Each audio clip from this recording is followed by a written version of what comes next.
Anyhow, and I was living at 158 West 118th Street at the time in the house, nice little house. And my Aunt Mavis lived on the ground floor. She had the apartment downstairs. She and Uncle Andrew Catterbox. She married this East Indian chap. And he was a cook. He always had a job as a cook. He even got into the Merchant Marine as a cook. So your father was still driving a taxi during all Father this was time? still driving the taxi. He drove a taxi all his life for a few years. The year he spent at the World's Fair, and about 6 months he spent with the Transit Authority. And then he got a job one day while driving the taxi he picked up Norman Vincent Peale and his wife.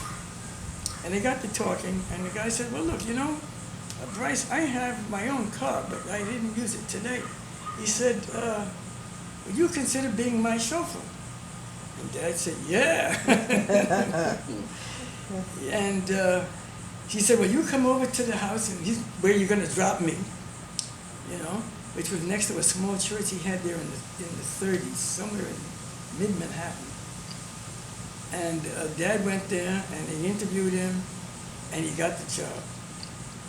But Dad had a time making the transition from a taxi driver to a limousine driver.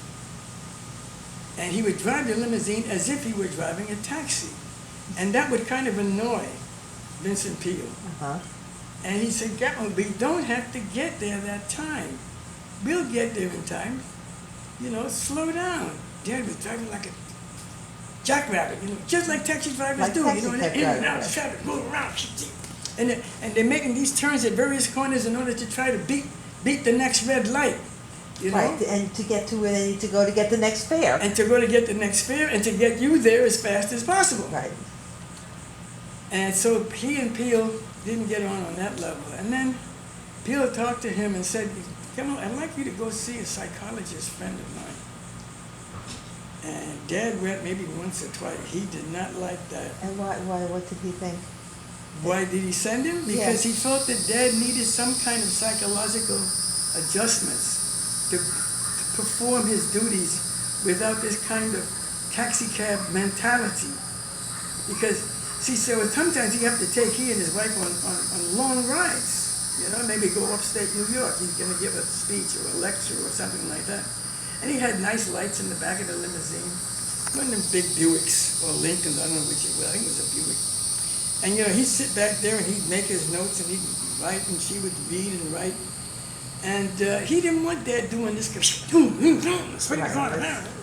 He didn't go for that. He didn't go for that. He wanted smooth, easy ride, get there on time, we leave early, that kind of thing. And so he felt Dad needed some mental tuning up, you might say. Yeah, your dad didn't go for that, though. And Dad did not go for the mental tuning up.